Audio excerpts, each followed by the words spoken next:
Hi, I'm Valerie from Portland. Please like and subscribe. I didn't know anything about my parents, except what the warden at the orphanage always told me. She said she found me on the doorstep one night with a note.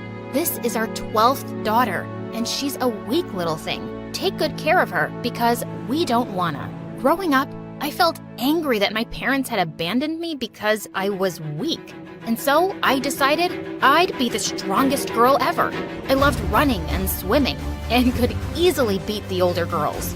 And I was scared of no one. This made me a natural leader at the orphanage. If anyone had a problem, they'd come to me, especially if it involved bullies. There was a reason everyone called me Miss President around here. Well, that's because I told them to, but I'd earned my title. Like once when I was 13, I was about to join the queue outside the bathroom for taking showers when I saw this mean girl kicking others and pushing her way through. I ran forward and jumped on her. This is your last warning, you weasel. If I see you bullying anyone again, you'll wish you'd never been born. All the girls started cheering and chanting, "Valerie, Valerie, Valerie!" I looked up and stared at them, and they immediately switched to, "Miss President, Miss President!" Just then a girl came running and told me the warden had called me, and the warden told me to pack my stuff because I'd been adopted by a really big politician. Her manager was here to take me. Wow, this girl looks so strong and confident. She's perfect. "Come, baby. Your brand new mommy can't wait to meet you." Please don't call me baby. My friends and enemies call me Miss President. I was glad to finally get a family, but the girls were really sad to see me go. Then I saw the manager had come for me on a freaking helicopter. It soon landed in the grounds of a huge mansion. I was led to a dining room, and sitting there was a gray-haired old lady with a strict face. Seriously? My brand new mommy looked like an ancient tortoise. And she didn't even look happy to see me. She barely spoke a word, and anytime I slurped my soup or dropped a fork, she glared at me. When I jumped off my seat to leave, she banged her fist on the table. "Enough of your bad manners. You can't just leave without asking to be excused." Okay. Excuse me, I'm going. Sit down. I'm not done eating yet. But I need to go. Why? Because I feel a fart coming. The old lady spat out her food. "Were you raised by gorillas? That's such a disgusting word. So unladylike. Don't ever use it again. Next time, say the noise that comes from behind." I burst out laughing, but she was serious. Okay, a noise is about to come from behind. So if you don't want to hear it, I gotta go. And with that, I ran. This old woman was whack. As I was running down the hall, I suddenly bumped straight into someone. I looked up to see a lady with the sweetest face. "You must be Valerie." "Oh, I'm so happy you're here, darling." She pulled me into a hug, and it made me feel all warm inside. As she walked me to my room, she told me her name was Amelia, and the old lady was her mother. "She's the one who adopted you, but I've always wanted a daughter too. You can call me Mom if you want to, whenever." I almost wanted to, but I needed to trust her a little more. My room was 5 times bigger than the shared one at the orphanage, and I squealed happily as I looked through the closets. Now this was a wardrobe fit for Miss President. Later that evening, I was asked to dress up and go downstairs to the old lady, and I was surprised to see her surrounded by reporters, and she was smiling at me. "Ah, here she is, my lovely new granddaughter. God has blessed me with so much, and I wanted to pay it forward. That's why I've adopted Valerie. I hope this sets an example for everyone to open their hearts like I have." Then she started smothering my face with wet kisses. Ugh, so gross. It didn't take a genius to figure out that she was a fake. I didn't like her one bit, but thank God I had Amelia. I loved spending time with her, and soon enough, she got me enrolled in a fancy school. On the first day, I walked into the classroom to a rather shocking sight. Everyone was gathered by the window as a blonde girl was throwing out laptops. They all clapped each time one hit the ground. Whoa, what are you doing? They all turned around to stare at me. Destroying my MacBooks because Daddy said he'd buy me the latest one if the old ones don't work. Who are you, an investigative journalist? I'm the new girl, Valerie, but you can call me Miss President. She stared at me like I was crazy, then started laughing. Oh, I know why you look familiar. I saw your interview with that old crow who adopted you. Daddy knows her, and let me tell you, she didn't adopt you because she wants to love you. It's only to make her look good in front of people. That wasn't a shock, but it still hurt to hear her say it in front of everyone. Ugh, I know that. I only agreed because I get to live like a princess. Who cares about love? And of course I make her look good. I mean, look at me. You're really lucky you have a family because, trust me, no one would ever choose you from an orphanage. The girl looked livid, but the teacher walked in and everyone flew to their seats. I found out the mean girl's name was Julie, and she kept giving me nasty looks all day. Julie was one of the most popular girls, but it wasn't because she had any amazing qualities. She was just a big bully, and the other kids feared her. A few days later, she walked into the cafeteria and climbed onto a table. Hey guys, great news! Your favorite gal Julie has modeled in her first campaign. Yay! So everyone come and get my autographs now. She sat down while her minions distributed her photographs, and everyone lined up to get them signed by her, except me. Valerie, I don't have all day. Why would I want your autograph? I'm not a fan. Oh, you poor orphan. I understand why you're jealous. I'm prettier, more popular, richer. You're not richer. Yeah, I googled your family. Mine's definitely richer than yours. And suddenly, Julie lost it. She took out a thick bundle of her $100 bills from her bag and started tearing them up. Want to see how rich I am? I can just tear up money and not even care. Hey, don't do that. You could give it to someone poor. Just stop it, you brat. With that, I pounced on her. We ended up in a huge fight that landed us both in detention. But it was totally worth the slaps I'd given her.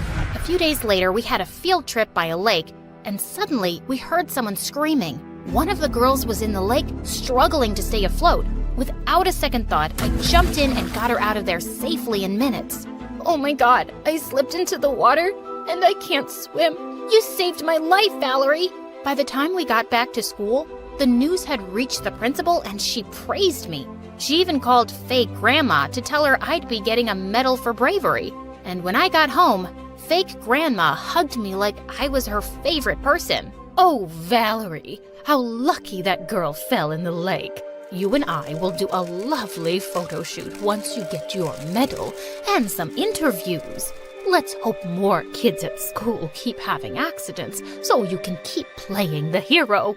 She was such a selfish toad. But I stayed quiet because all I cared about was being close to Amelia. She hugged me tight and said she was so proud of me for being brave. The next day at school, I was walking down the hallway and I saw Julie showing everyone her photo shoot. But as soon as the girls spotted me, they all came running. Before I knew it, a huge crowd was gathered and some girls had lifted me on their shoulders. All hail our school hero! 3 cheers for Valerie! Hip hip hooray!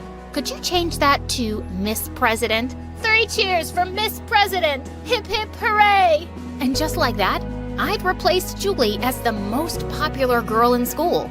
I was soon selected as the school's swim team captain. And when I led our team to victory in the Nationals, I received a celebrity's welcome. All this was driving Julie crazy. But the last straw was when she saw my picture was selected for the school's magazine cover. She walked over to me at lunch with a copy, threw it down, and started jumping on it. This is ridiculous. You, an orphan from nowhere, is the face of our school now? I'm a model!